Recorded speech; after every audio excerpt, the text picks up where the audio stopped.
하나님의 말씀을 사모함으로 나오신 여러분 환영합니다. 오늘 하나님께서 주신 말씀은 마태복음 19장 1절에서 12절까지 말씀입니다. 제가 읽겠습니다. 예수께서 이 말씀을 마치시고 갈릴리를 떠나 요단강 건너 유대 지경에 이르시니 큰 무리가 따르거늘 예수께서 거기서 그들의 병을 고치시더라. 바리새인들이 예수께 나와 그를 시험하여 이르되 사람이 어떤 이유가 있으면 그 아내를 버리는 것이 옳으니까?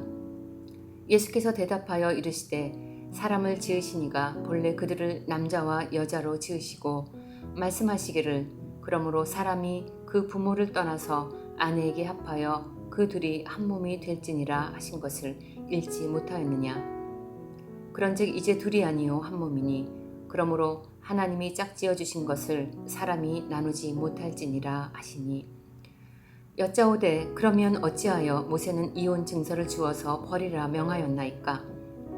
예수께서 이르시되 모세가 너희 마음의 완악함 때문에 아내 버림을 허락하였거니와 본래는 그렇지 아니하니라. 내가 너희에게 말하노니 누구든지 음행한 이유 외에 아내를 버리고 다른 데 장가드는 자는 가능함이니라. 제자들이 이르되 만일 사람이 아내에게 이같이 할진대 장가들지 않는 것이 좋겠나이다. 예수께서 이르시되 사람마다 이 말을 받지 못하고 오직 타고난 자라야 할지니라. 어머니의 태로부터 된 고자도 있고 사람이 만든 고자도 있고 천국을 위하여 스스로 된 고자도 있도다. 이 말을 받을 만한 자는 받을지어다. 아멘. 마태복음 19장 20장은 예수님의 공생의 마지막 반년의 행적을 기록하고 있는 부분입니다. 이제 예수님은 갈릴리를 떠나 요단강 건너의 유대 땅에 오셨습니다. 십자가의 죽음을 향하여 예루살렘 성으로 들어가시기 전의 일들이 여기에 기록되어 있습니다. 바리새인들은 예수님을 공경에 빠뜨리려고 당시 아주 예민했던 이혼에 대해 질문을 합니다. 세례 요한이 헤롯 안티파스의 문란한 결혼 생활을 지적하여 참수당한 일이 있었습니다. 이런 상황에서 이혼 문제를 들고 나온 것은 예수님을 함정에 빠뜨리고자 하는 의도가 있었던 것입니다. 당시 유대 사회에서는 합당한 이혼 사유에 대한 논란이 있었습니다. 이에 대해 예수님은 이혼에 대한 가르침을 통해 하나님 나라의 백성으로서 가져야 할 가치관을 알려주고 계십니다. 그들이 이렇게 물었습니다. 사람이 어떤 이유가 있으면 그 아내를 버리는 것이 옳으니까? 라고요. 이혼해도 되는가 하는 이혼의 정당성에 대한 질문이 아닙니다. 이혼은 이미 모세에 의해 정당화되었습니다. 신명기 24장 1절의 말씀을 표준 세번역으로 보겠습니다. 남녀가 결혼을 하고 난 다음에 남편이 아내에게서 수치스러운 일을 발견하여 아내와 같이 살 마음이 없을 때에는 아내에게 이혼 증서를 써주고 그 여자를 자기 집에서 내보낼 수 있다. 남편이 아내에게서 발견하는 수치스러운 일은 무엇일까요?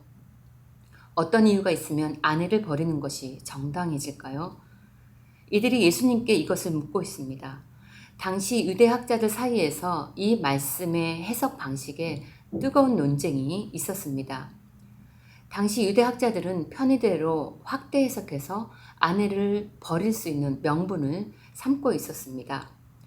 어떤 유대학자는 심지어 아내가 빵을 태우거나 음식을 망치기만 해도 남편이 아내를 버릴 수 있다고 하였고, 아내보다 더 예쁜 다른 여자를 발견하기만 해도 이혼의 사유를 삼았습니다. 신명기의 말씀을 이혼의 수단으로 악용하고 있는 것입니다. 그런데 가만히 보면 이들의 질문은 아내를 버리는 권한이 남편에게 있다는 전제 위에 있습니다. 이런 전제로 어떤 이유면 이혼을 할 수 있는가?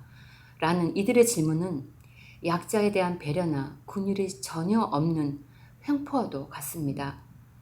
유대법에는 아내가 이혼을 제기할 권한이 없었습니다. 남자는 일방적으로 이혼을 신청할 수 있었지만 여자는 극히 제한된 조건에서만 가능했습니다.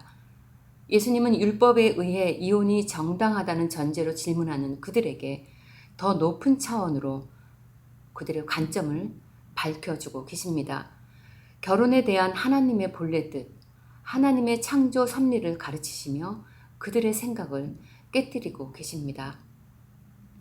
예수님의 가르침에 오늘을 사는 저희들도 교훈을 얻고 있습니다. 먼저는 결혼의 주체가 사람이 아니라 하나님이라는 사실입니다. 그들에 대한 예수님의 대답입니다. 4절 말씀, 사람을 지으시니가 본래 그들을 남자와 여자로 지으시고 말씀하시기를 그러므로 사람이 그 부모를 떠나서 아내에게 합하여 그들이 한 몸이 될지니라. 그리고 6절입니다. 그런즉 이제 둘이 아니요 한 몸이니 그러므로 하나님이 짝지어 주신 것을 사람이 나누지 못할지니라. 4절의 본래라는 말은 태초에 라는 의미입니다. 결혼에 대한 하나님의 창조 섭리는 하나님이 짝지어 주신 것을 사람이 나누지 못한다고 하셨습니다. 짝지어 주다. 이 말은 함께 멍에를 매다 라는 뜻을 가지고 있습니다. 즉 결혼은 한 남자와 여자가 한 멍에를 매도록 묶어주시는 일입니다. 결혼이 사람의 선택, 서로의 약속인 줄 알았는데 이 속에 하나님의 언약, 하나님의 섭리가 담겨 있습니다. 하지만 전혀 다른 두 사람이 한 멍에를 매는 일이 쉽겠습니까? 사랑이 감정이 아니고 의지이듯 결혼 역시 감정이 아니라 언약입니다. 많은 사람들이 결혼에 대한 하나님의 뜻에 둔감하거나 이것을 외면합니다. 폭풍 속의 가정이라는 책을 지은 신학자 러셀 모어라는 분은 결혼을 십자가를 품은 결혼이라는 말로 표현했습니다. 복음이라는 하나님의 뜻과 언약이 결혼이라는 속에 담겨 있다는 의미입니다. 결혼에 대한 하나님의 뜻을 잘 담은 표현이 아닌가 싶습니다. 우리는 결혼이라는 언약과 관계 안에서 서로 하나됨을 위하여 싸워야 합니다. 자기의 이기심과 싸워 서로가 하나가 되기 위해 끊임없이 하나님의 능력을 의지해야 합니다. 우리는 땅에 살고 있지만 이 세상의 삶의 원리가 아니라 하나님 나라의 원리로 살아야 할 것입니다. 두 번째는 하나님은 약한 자를 도우시는 사랑의 하나님, 긍휼의 하나님이라는 것입니다. 이혼의 문제에서도 그렇습니다. 예수님의 대답을 들은 바리새인들은 모세가 이혼 증서를 주어 아내를 버리라고 명령했다며 이의를 제기합니다. 예수님은 모세가 이혼을 허용한 것이지 명령한 것이 아니라는 것을 분명히 밝히시고 저들의 오해를 바로잡아 주십니다. 그리고 그 허용조차 그들의 마음이 완악했기 때문이라고 말씀하셨습니다. 이혼의 희생양이 될 여자들을 보호하기 위해 마련하신 지침이 이혼 증서였습니다. 당시의 여성은 남성의 소유물처럼 취급되었고 직업을 가질 수도 없었기 때문에 여자 스스로 생계를 해결할 수 없었습니다. 이혼당하고 다시 결혼하지 못하면 사회적으로나 경제적으로 보호받을 수 있는 아무런 울타리가 없었습니다. 이혼 증서는 이혼당한 여자가 합법적으로 다시 결혼할 수 있는 권리를 보증해주는 약자를 위한 보호책이었습니다. 이혼이라는 문제 앞에서 가정 안의 관계의 어려움과 고통의 상황 속에서 우리 주님은 율법으로 정지하는 인간의 판단이나 위로가 아니라 약한 자의 편에서 도우시고 위로하시는 긍휼의 하나님이심을 기억해야겠습니다. 다음으로는 사회적인 약자는 돌아보지 않고 이혼을 마치 자기들의 권리인 것처럼 접근하는 바리새인들의 논리와 이기심을 보면서 저들의 모습 속에서 일상 속에서 얼핏 비치는 제 모습을 발견하게 됩니다. 매일 부딪히는 관계의 어려움 속에 마음이 시끄러워지는 이슈를 만나면 우리는 너무도 쉽게 우리의 시야가 좁아지고 맙니다.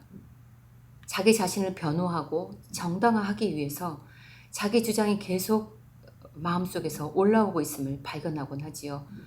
세상의 중심에 나를 두고 모든 기준점은 내가 되어버리고 맙니다. 내가 옳기 때문에 다른 사람은 틀렸고 그래서 다른 사람은 보이지 않게 되지요. 바로 내 옆에서 나로 인해서 다칠 수 있는 누군가는 보지 못하고 맙니다. 바리새인들의 기준은 모세의 율법이었습니다. 율법을 지키는 것은 그들의 최고의 의였고 율법에 담긴 하나님의 뜻은 저들의 마음의 눈이 가리워져서 보지 못했습니다. 저들이 이혼 문제를 공개적으로 질문했던 그 자리에 어쩌면 예수님을 따르는 큰 무리 속에 숨죽여 이혼 위기에 처한 어떤 여인이 가슴을 치고 있었을지도 모릅니다.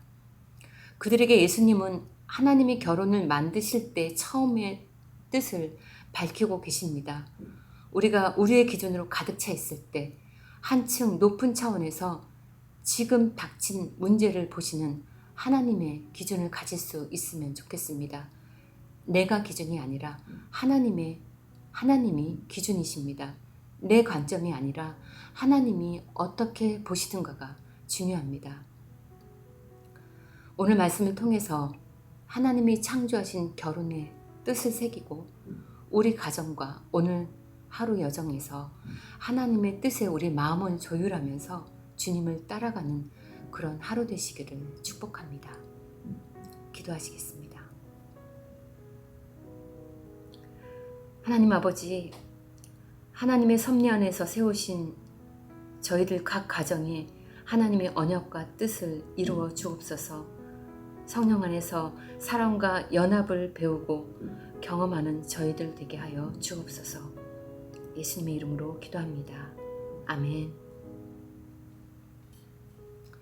오늘도 두 가지 기도 제목으로 함께 기도하시겠습니다. 첫째, 우리의 결혼과 가정을 하나님의 언약으로 붙들고 계심을 의지하며 부부의 하나됨과 서로 사랑하기를 배우기를 힘쓰는 저희 모두가 되게 하소서.